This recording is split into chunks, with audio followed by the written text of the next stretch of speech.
s'est résolu à reconnaître qu'il s'agissait bien, entre guillemets, d'un massacre à la mitrailleuse.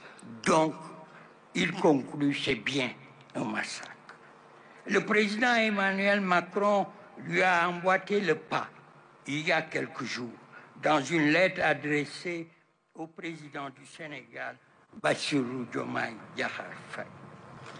Le crime des tirailleurs, un crime de désobéissance, entre guillemets, dicté par la confusion entretenue par la métropole entre les valeurs qui lui sont exclusivement réservées et la violence et l'arrogance impériale d'autre part.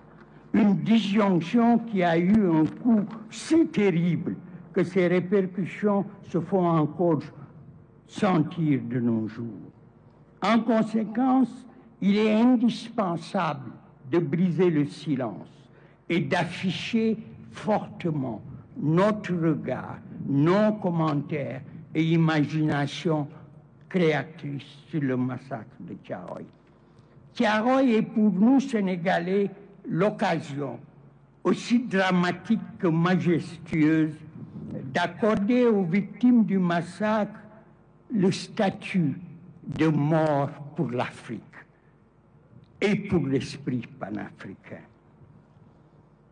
L'histoire est narrée à partir de l'Afrique par Léopold de Sédar Senghor dans son poème Thiaroye, écrit au même moment où le massacre est perpétré, décembre 1944, même si ce poème est publié dans Hostie Noire, qui est sorti en 1948. Mais aussi par Keita Fodeba, qui écrit son ballet poème Aube Noire en 1948. Et Aube Noire faisait partie d'un recueil qui a été l'un des premiers recueils qui avait été interdit par la France pour subversion. Et Aube Noire sera effectivement joué au théâtre, au Grand Théâtre aujourd'hui. Mais les poèmes sont des vues africaines qui témoignent, selon le premier président sénégalais, de l'Afrique éternelle, du monde à venir, du monde nouveau qui sera demain. C'est précisément ce monde à venir de l'unité, de la prospérité, de la démocratie et de la diversité que nous voulons célébrer et réaliser en commémorant ce massacre de Thiaroye, en le commémorant ensemble. Une mémoire que nous devons continuer à éprouver pour notre histoire, une histoire à venir. Oui, avec le régime du nouveau président du Sénégal, sous la houlette du comité pour la commémoration mis en place par le Premier ministre Ousmane Sonko, c'est bien une rupture avec les régimes précédents qui est amorcée sur le massacre de Thiaroye. Les régimes qui se sont succédés ont gardé un silence coupable et complice sur le carnage et la tuerie de Thiaroye. Je reprends ici les mots de Lamine Gueye.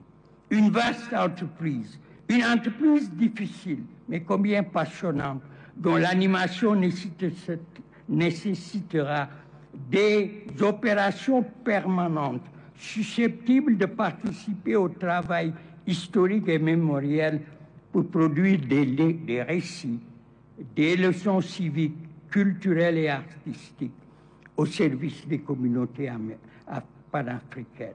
Une histoire partagée que nourrit une pédagogie pour édifier les fondations de l'intégration africaine.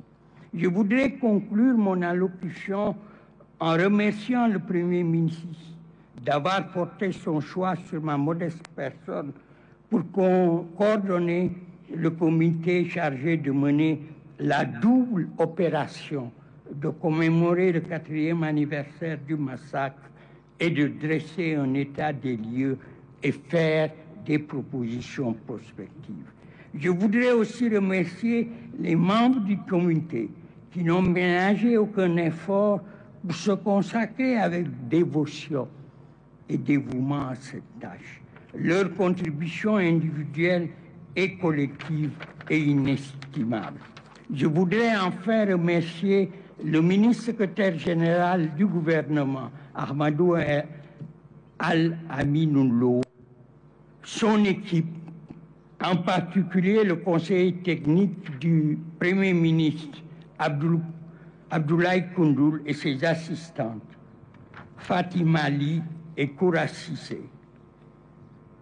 Je voudrais aussi remercier ses collègues des différents départements ministériels, en particulier Mesdames Waré Ndiaye et Fatou Fall, les prestataires de services Ourou Group, Madame Ramatoulaye Bassal et Monsieur Ousmane Sy, l'hôtel La Villa Racine qui nous héberge, les organes de presse, la RTS, l'APS, le Quotidien, Le Soleil notamment, le Musée des civilisations noires, le Grand Théâtre Doudou Ndiaye Coumba Rose, la Place du Souvenir africain, l'Université Cheikh Anta Diop, Ageroute, les mairies de Thiaroye-Gare, de Thiaroye-Mer, et bien sûr, comme vous pouvez le constater, on ne peut pas ne pas remercier l'armée qui a mis en place justement cet espace, qui est un espace extraordinaire pour une commémoration extraordinaire.